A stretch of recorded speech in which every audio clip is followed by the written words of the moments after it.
សូមគោរពសូមជម្រាបសួរទស្សនិកជនជាទីគោរពជាទីមេត្រីសូមស្វាគមន៍ជាថ្មីម្ដងទៀតមកកាន់កម្មវិធី CP Bank Talk Show ដែលរៀបចំឡើងដោយធនាគារប្រទេសនីកម្ពុជាកម្មវិធីនេះតែងតែលើកតាក់ទងជាមួយនឹងវិធានបទល្អៗកលឹះល្អៗចំណេះដឹងតាក់ទងជាមួយនឹងវិស័យហិរញ្ញវត្ថុជូនដល់បងប្អូនទាំងអស់គ្នាហើយនៅក្នុងថ្ងៃនេះយើងនឹងលើកថាតើធ្វើដូចម្តេចដើម្បីក្លាយទៅជាម្ចាស់អាជីវកម្មជោគជ័យដោយបងប្អូនដឹងស្រាប់មកហើយដើម្បីក្លាយទៅជាម្ចាស់អាជីវកម្មជោគជ័យគឺមានកត្តាជាច្រើនមែនទែនដូចជាការជ្រើសរើសផលិតផលដ៏ល្អការជ្រើសរើសទីផ្សារដែលត្រូវជាមួយនឹងផលិតផលរបស់ខ្លួនការជ្រើសរើសអតិថិជនសក្តានុពលដ៏ល្អបំផុតឬក៏ជាការជ្រើសរើសដៃគូសហការអាជីវកម្មរបស់ខ្លួនដ៏ល្អប្រសើរក្នុងចំណោមដៃគូអាជីវកម្មរបស់ខ្លួននេះវិស័យធនាគារក៏ជាស្នូលសំខាន់ដើម្បីធ្វើឲ្យអាជីវកម្មរបស់បងប្អូនមានការរីកចម្រើនមួយកម្រិតផងដែរហើយនៅក្នុងថ្ងៃនេះយើងនឹងលើកតាក់ទងជាមួយនឹងធានបទមួយថាហេតុអ្វីធនាគារប្រទេសនីកម្ពុជាគឺជាជម្រើសល្អសម្រាប់ម្ចាស់អាជីវកម្មគ្រប់រូបនៅក្នុងវិធានបទនេះយើងក៏មានជាវាគ្មិនកិត្តិយសពិសេសមួយរូបគាត់នឹងចូលមកជជែកតាក់ទងជាមួយនឹងធានបទរបស់យើងផងដែរជំរាបសួរបងជំរាបសួរស្កាឡៃសុខសប្បាយអត់បងបាទសុខសប្បាយចាបងដោយសារឥឡូវហ្នឹងទស្សនិកជនរបស់គ្នាពិតជាចង់ស្គាល់បងឯថាបងជាណាគេអញ្ចឹងសូមបងជួយណែនាំខ្លួនដល់ទស្សនិកជនរបស់យើងផងបាទអរគុណស្កាឡៃបាទសូមគោរពជំរាបសួរទៅដល់ទស្សនិកជនដែលតាមដានការផ្សាយកម្មវិធី CP Bank Talk Show របស់ធនាគារប្រៃសណីកម្ពុជាខ្ញុំបាទឈ្មោះអ៊ីមតារាជានាយកប្រតិបត្តិគ្រប់គ្រងប្រាក់បញ្ញើសន្សំនៃធនាគារប្រៃសណីកម្ពុជាចាបងពិតជាអរគុណបងច្រើនមែនតើហើយយើងក៏អត់ចង់ឲ្យខាត់ពេលវេលាយូរដែរហើយនៅក្នុងថ្ងៃនេះយើងនឹងលើកតាក់ទងជាមួយនឹងធានបទថាហេតុអីម្ចាស់អាជីវកម្មគួរតែជ្រើសរើសធនាគារប្រៃសណីធ្វើជាដៃគូអាជីវកម្មរបស់គាត់អញ្ចឹងតើបងអាចជម្រាបជូនបានទេថាដូចម្តេចដែលហៅថាដៃគូអាជីវកម្មរបស់ធនាគារប្រៃសណីដែរបាទអរគុណសខាឡៃអញ្ចឹងសេវាដៃគូអាជីវកម្មរបស់ធនាគារប្រៃសណីឬក៏យើងហៅថាCP Bank Merchant ចាបងអញ្ចឹងសេវាកម្មមួយនេះគឺយើងបើនិយាយឲ្យចំទៅគឺយើងសម្រាប់គ្រប់គ្រងដល់ម្ចាស់អាជីវកម្មក្នុងការគ្រប់គ្រងប្រតិបត្តិការទូទាត់ទំនិញអញ្ចឹងដូចដឹងស្រាប់ហើយថាបច្ចុប្បន្នគឺម្ចាស់អាជីវកម្មទាំងអស់គាត់អាចប្រើប្រាស់ជា QR KAQR នេះដែលសម្រាប់ធ្វើការទទួលការទូទាត់ហើយការទូទាត់នេះដែរគឺយើងអាចចាស់អាជីវកម្មអាចទទួលការទូទាត់ហ្នឹងបានពីគ្រប់ធនាគារទាំងអស់ដែលជាសមាជិកបាគងនៃធនាគារជាតិនៃកម្ពុជាចាបងអរគុណបងច្រើនហើយពិតជាល្អមែនតើដែលបងបានបកស្រាយតាក់ទងជាមួយនឹងដៃគូអាជីវកម្មរបស់យើងមិញហ្នឹងអញ្ចឹងបងចាស់តើម្ចាស់អាជីវកម្មនឹងទទួលបានអត្ថប្រយោជន៍សំខាន់អ្វីខ្លះពីខាងធនាគារប្រៃសណីនៅពេលដែលគាត់បានសហការជាមួយនឹងខាងធនាគារហើយបាទអរគុណសខាឡៃខ្ញុំអាចនិយាយបានថាម្ចាស់អាជីវកម្មនឹងទទួលបានអត្ថប្រយោជន៍3ធំសំខាន់នៅពេលដែលគាត់ប្រើប្រាស់សេវាដៃគូអាជីវកម្មរបស់ធនាគារប្រៃសណីចំណុចទី1នោះគឺខ្ញុំសំដៅទៅលើប្រាក់ចំណេញបន្ថែមជូនទៅដល់អតិថិជនតាមរយៈការប្រើប្រាស់គណនេយ្យយើងហៅថាគណនេយ្យសកម្មសម្រាប់ដៃគូអាជីវកម្មយើងបង្កើតប្រភេទគណនេយ្យពិសេសជូនទៅម្ចាស់អាជីវកម្មទាំងអស់គឺហៅថាគណនេយ្យសកម្មដែលគណនេយ្យសកម្មនេះដែរគឺមានការប្រាក់រហូតទៅដល់ 3.75% ជាប្រាក់ដុល្លារហើយ 4.75% ជាប្រាក់រៀលអញ្ចឹងម្ចាស់អាជីវកម្មនឹងទទួលបាននៅការប្រាក់បន្ថែមក្រៅពីការទូទាត់ប្រចាំថ្ងៃគាត់ទទួលបានការប្រាក់បន្ថែមខ្ពស់ផងដែរវាជាប្រភពចំណូលបន្ថែមដែរចា៎ហើយចំណុចសំខាន់ទី2នោះខ្ញុំអាចនិយាយបានថាវាជាផ្ដល់ភាពងាយស្រួលជូនទៅម្ចាស់អាជីវកម្មអញ្ចឹងខាងធនាគារប្រៃសណីយើងមានជា CP Bank Merchant App ដែលបងប្អូនអាចធ្វើការ download ចេញពី App Store ឬក៏ Play Store ហើយចុះឈ្មោះទៅប្រើប្រាស់ទៅគឺនៅក្នុង Merchant App របស់យើងនេះគឺបងប្អូនដែលជាម្ចាស់អាជីវកម្មអាចធ្វើការគ្រប់គ្រងប្រតិបត្តិការទូទាត់ប្រចាំថ្ងៃរបស់អតិថិជនហ្នឹងគឺបានយ៉ាងងាយស្រួលហើយគាត់គ្រប់គ្រងប្រតិបត្តិការនេះមិនសំដៅថាគ្រប់គ្រងតាមមួយសាខាឧទាហរណ៍ថាបើម្ចាស់អាជីវកម្មគាត់មានច្រើនសាខាអញ្ចឹងម្ចាស់អាជីវកម្មក៏នៅតែពិនិត្យមើលប្រតិបត្តិការទូទាត់ពីគ្រប់សាខាហើយអាចធ្វើការបូកសរុបបញ្ជីប្រចាំថ្ងៃហ្នឹងបានយ៉ាងងាយស្រួលផងដែរបាទហើយពិសេសជាងនេះទៅទៀតគឺមានជា notification យើងហៅថាសារជូនដំណឹងនៅពេលដែលប្រតិបត្តិការទូទាត់មួយជោគជ័យហ្នឹងគឺមានសារជូនដំណឹងជូនទៅដល់ ម្ចាស់អាជីវកម្មផ្ទាល់ជូនទៅដល់cashier ឬក៏អ្នកលក់បុគ្គលិកដែលបុគ្គលិកលក់ប្រចាំការតាមសាខាមួយហ្នឹងគឺពួកគាត់ក៏ទទួលបាននៅសារជូនដំណឹងដែរអញ្ចឹងប្រតិបត្តិការទាំងនេះគឺផ្ដល់ភាពងាយស្រួលការទុកចិត្តបានរបស់ម្ចាស់អាជីវកម្មក្នុងការនៅពេលដែលមានអតិថិជនទូទាត់មកគឺត្រូវ make sure ត្រូវប្រកាសថាពួកគាត់នឹងទូទាត់មកជោគជ័យមែនឬអត់ណាមុននឹង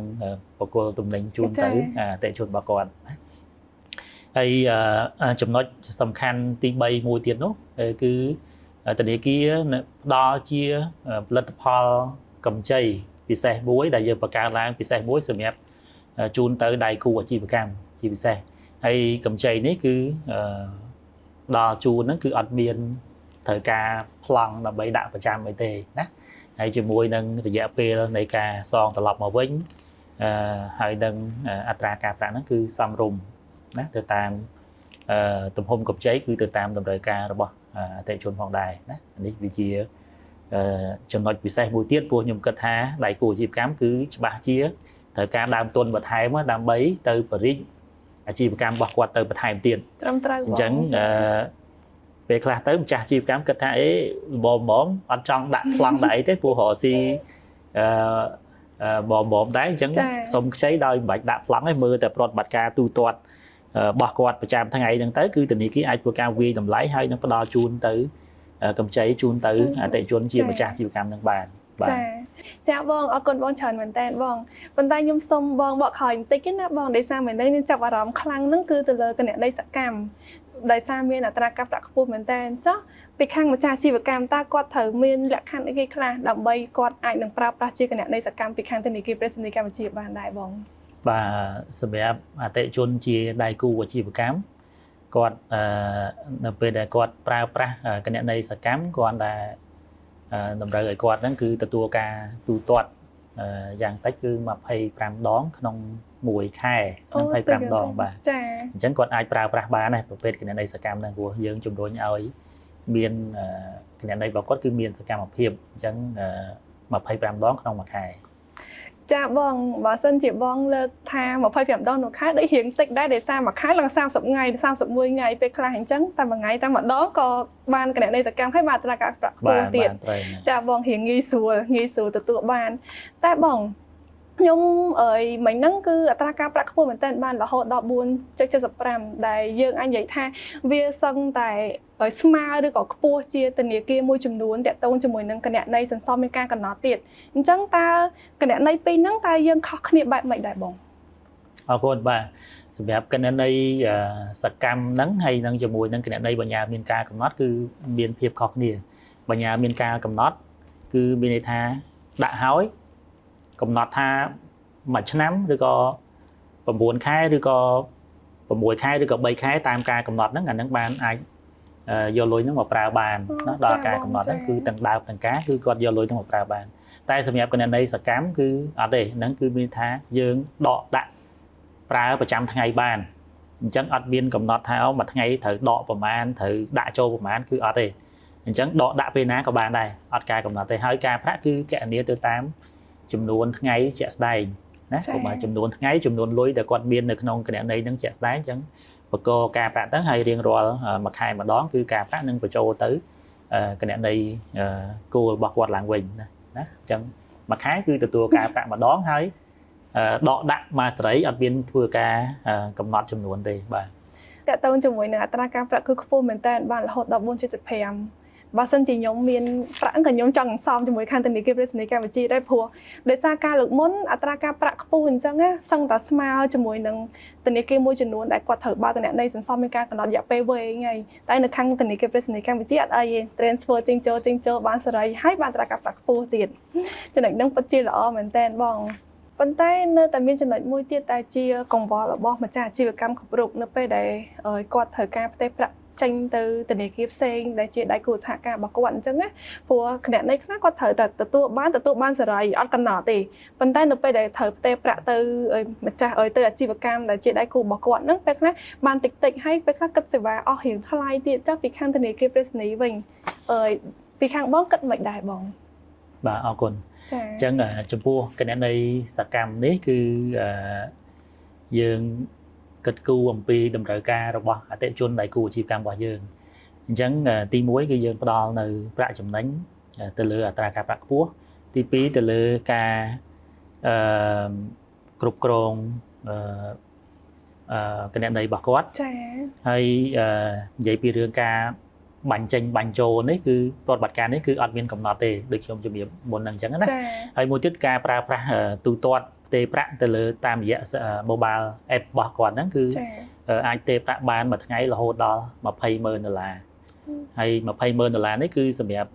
រវាងធនាគារប្រៃសណីជាមួយនឹងធនាគារប្រៃសណីដូចគ្នាគឺអត់អស់ថ្លៃសេវាទេចា៎ហើយចំពោះទៅគណនេយ្យ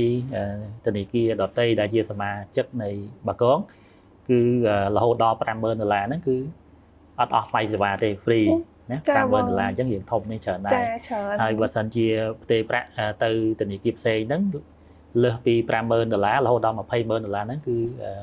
មានសេវា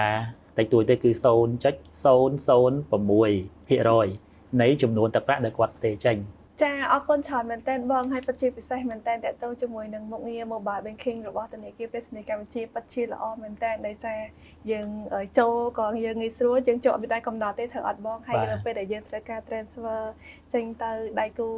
រកស៊ីរបស់យើងក៏យើងងាយស្រួលរហូតដល់$20,000ហើយតទៅមួយសេវាធម្មតា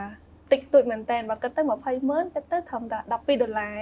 តិចមែនតើបងមិនដែរមិននឹងដូចបងជម្រាបជូនអញ្ចឹងតទៅជាមួយនឹងចំណុចពិសេសមានច្រើនតទៅមួយអត្រាការប្រាក់តទៅជាមួយនឹងអាចដាក់ស្នើកម្ចីងាយស្រួលហើយតទៅជាមួយនឹងការប្រតិបត្តិការវេចេញនឹងក៏ល្អដែរប៉ុន្តែក្នុងពេលបច្ចុប្បន្នតើធនាគារប្រៃសណីកម្ពុជាមានជាកម្មវិធី promotion អីពិសេសសម្រាប់ចាស់អាជីវកម្មថែមទៀតអត់បងបាទអរគុណស្កាឡៃអញ្ចឹងអត្ថប្រយោជន៍ដែលខ្ញុំរៀបរាប់កន្លងមកហ្នឹងឃើញថា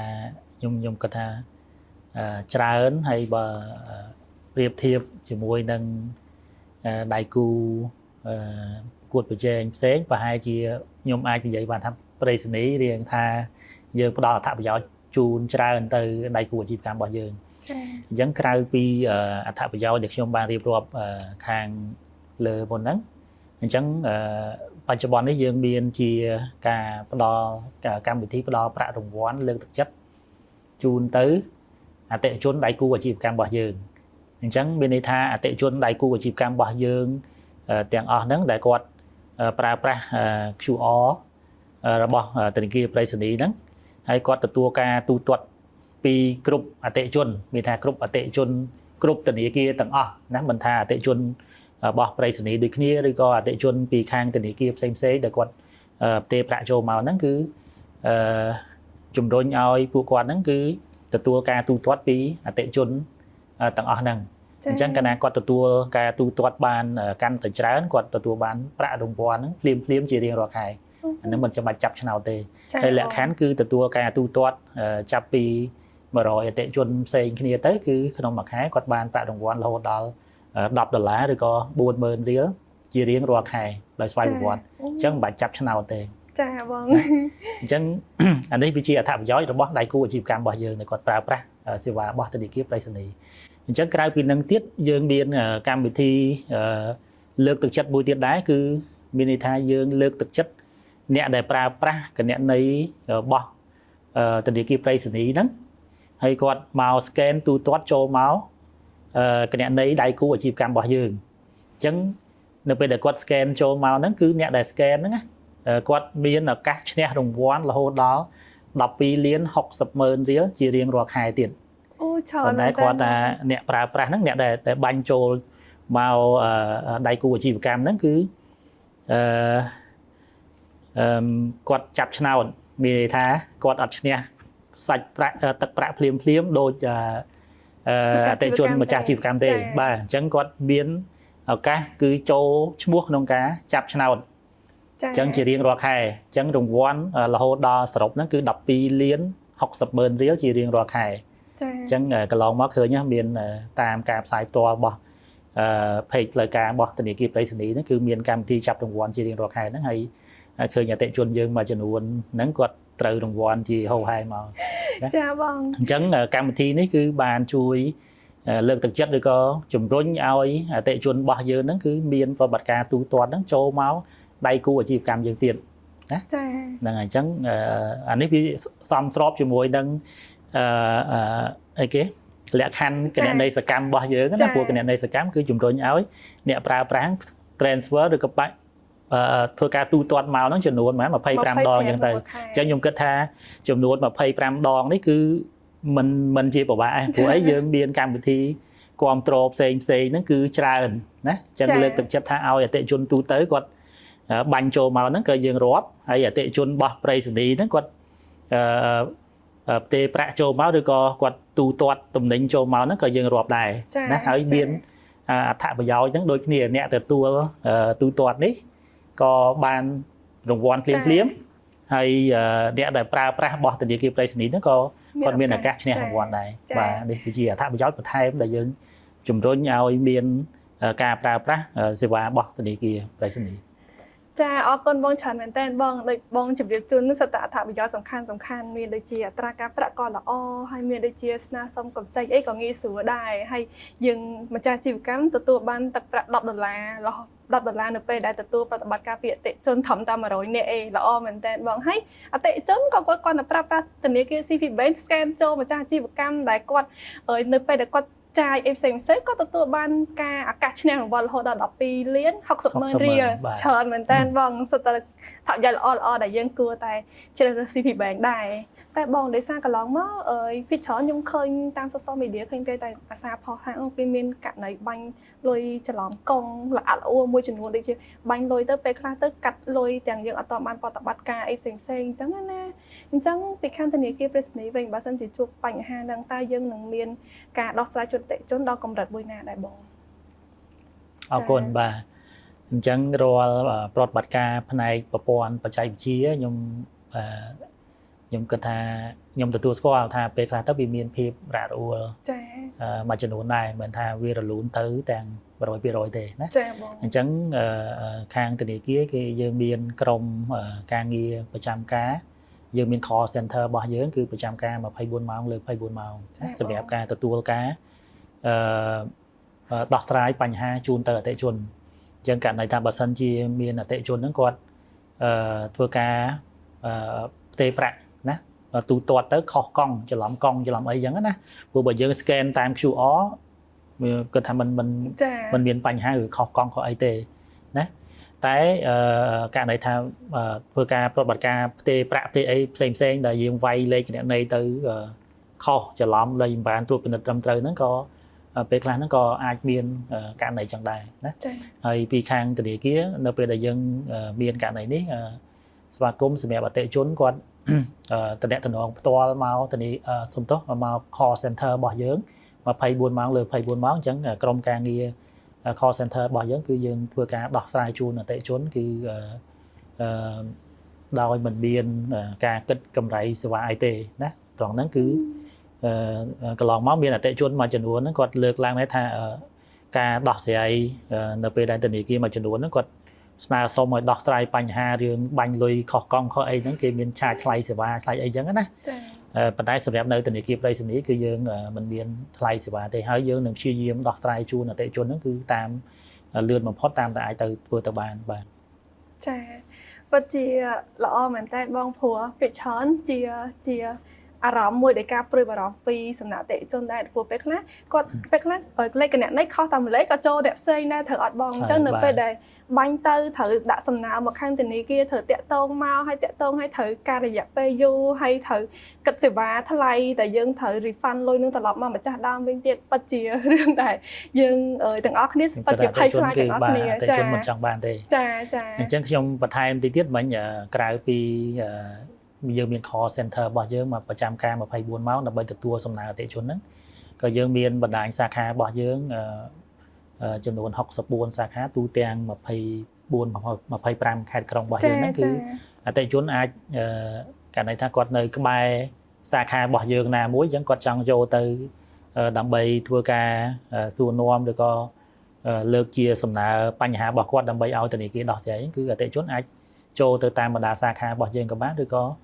គាត់តាក់ទងជាមួយនឹង call center របស់យើងប្រចាំការ24ម៉ោងលើ24ម៉ោងដែរណាអូល ល្អមែនតើបងមានមុខងារច្រើនណាចង់មានបញ្ហាអីខលក៏បាន Telegram ក៏បានអីក៏បានដោយសារពីខាងយើងមានរងចាំគាត់24ម៉ោងស្វាគមន៍ជានិច្ចនៅពេលដែលមានបញ្ហាត្រៀមតែដោះស្រាយបញ្ហាជូនអតិថិជនជានិច្ចហ្មងចាបងតែបងខ្ញុំមិនដឹងបងលើកឡើងល្អមែនតើតកតងទាំងចំណុចអត្រាការប្រាក់ផលប្រយោជន៍ផ្សេងហើយមុខងារការពារក៏ល្អប្រសើរដែរពីខាងធនាគារប្រសិទ្ធកម្មជាជូនដល់អតិថិជនចោះបើសិនជាម្ចាស់អាជីវកម្មគាត់មានបំណងគាត់ចិត្តថាធនាគារប្រសិទ្ធគឺជាដៃគូល្អសម្រាប់គាត់ហើយគាត់ចង់ចូលមកសហការជាមួយខាងធនាគារប្រសិទ្ធកម្ពុជាវិញតើគាត់ត្រូវធ្វើអីគេខ្លះដល់បងដើម្បីខ្លាចទៅជាដៃគូសហការមួយគ្នាដែរអរគុណបាទអញ្ចឹងសម្រាប់ការចាប់អារម្មណ៍របស់អតិថិជននៅពេលដែលគាត់ស្ដាប់អំពីអត្ថប្រយោជន៍ផ្សេងៗរបស់ធនាគារប្រៃសណីអញ្ចឹងគាត់ចាប់ផ្ដើមគាត់មានតម្រូវការប្រើប្រាស់អញ្ចឹងអតិថិជនគ្រប់អតិថិជនទាំងអស់គាត់អាចស្នើសុំតាមរយៈអនឡាញព្រោះយើងមិនអតិថិជនមិនចាំបាច់មកដល់ស្នាក់ការផ្ទាល់ក៏បានដែរព្រោះយើងមានការបើកគណនីតាមអនឡាញអញ្ចឹងអតិថិជនគ្រាន់តែធ្វើការ download mobile app របស់យើងទៅហើយគាត់ធ្វើការបើកគណនីតាមអនឡាញហ្នឹងបានណាអញ្ចឹងឯកសារតម្រូវហ្នឹងគឺគាត់មានតែអត្តសញ្ញាណប័ណ្ណណាមានអត្តសញ្ញាណប័ណ្ណច្បាប់ដើមមួយស្លឹកមកបានហើយអញ្ចឹងគាត់អាចធ្វើការ process បើកគណនីអនឡាញទៅលើ mobile app របស់យើងបានណាអញ្ចឹងនៅពេលដែលគាត់បានគណនីហើយគាត់អាចធ្វើការទំនាក់ទំនងមកក្រុមការងារធនាគារប្រៃសណីយើងអាចមានតាមបុគ្គលិកតាមបណ្ដាសាខាក៏បានយើងតាក់ទងមក call center របស់យើងក៏បានថាគាត់ត្រូវការ QR ឧទាហរណ៍ថាដៃគូអាជីវកម្មហ្នឹងគឺគាត់ត្រូវការ QR ដើម្បីយកទៅដាក់នៅហាងរបស់គាត់ចឹងទៅណាដាក់នៅកន្លែងលក់ដូររបស់គាត់ចឹងទៅអញ្ចឹងតាក់ទងមកក្រុមការងារយើងមកយើងក្រុមការងាររបស់យើងនឹងធ្វើការរៀបចំជា QR នឹងជូនគាត់យើងមានជាជើងប្រភេទជើងបឆោអញ្ចេះយើងមានជាប្រភេទខ្សែកាតបាទដាក់ពាក់កាតចឹងទៅខ្សែកាតហើយយើងមានប្រភេទជាបកបិទ sticker បកបិទហ្នឹងនៅតាម counter របស់អតិថិជនមួយតាមតម្រូវការណាអត់កំណត់ចំនួនទេតាមតម្រូវការរបស់អតិថិជនហើយក៏អត់មានគិតថ្លៃសេវារឿង print បោះពុម្ពទៅអស់ប្រហែលមួយស្លឹកប្រហែលមួយស្លឹកប្រហែលអត់មានទេណាអញ្ចឹង free ទាំងអាហ្នឹងហើយ free ទាំងការដឹកជញ្ជូនទៅដល់ទីតាំងអាជីវកម្មរបស់អតិថិជនផងដែរបាទចាអញ្ចឹងមានថានៅពេលដែលយើងប្រើប្រាស់ជាប្រើប្រាស់គណនីរបស់ធនាគារ CP Bank អ្វីដែលយើងទទួលបានមានតែចំណេញលើចំណេញចាបងចាហើយសុវត្ថិភាពទំនុកចិត្តផ្ដល់ជូនអតិថិជនទាំងអស់ហ្មងចាបងហើយថ្ងៃនេះខ្ញុំពិតជាអរគុណបងច្រើនមែនតើសម្រាប់ការផ្ដល់វត្តមានចូលមកកម្មវិធីរបស់យើងក្នុងថ្ងៃនេះហើយពិតជាមានកិត្តិយសមែនតើដោយសារអត់ងាយបានជួបបងម្ដងសុំសួរហីច្រើនបន្តិចមកចាបងចាទស្សនិកជនជាទីគោរពកម្មវិធី CP Bank Talk Show ក្រុមប្រធានបទអត្ថប្រយោជន៍នៃដៃគូអាជីវកម្មរបស់ធនាគារប្រសិទ្ធកម្ពុជាបានឈានចូលដល់ទីបញ្ចប់យើងខ្ញុំសង្ឃឹមថាម្ចាស់អាជីវកម្មទាំងអស់នឹងជ្រាបតាក់ទងជាមួយនឹងអត្ថប្រយោជន៍សំខាន់ពីធនាគារប្រសិទ្ធកម្ពុជាហើយនឹងជ្រើសរើសធនាគារប្រសិទ្ធកម្ពុជាធ្វើជាដៃគូនៅក្នុងឱកាសនេះកម្មវិធី CP Bank Talk Show បានឈានចូលដល់ទីបញ្ចប់ជួបគ្នាជាមួយនឹងប្រធានបទល្អៗក្រោយៗជាមួយនឹងកម្មវិធី CP Bank Talk Show យើងខ្ញុំទាំងពីរនាក់សូមអរគុណសូមគោរពលា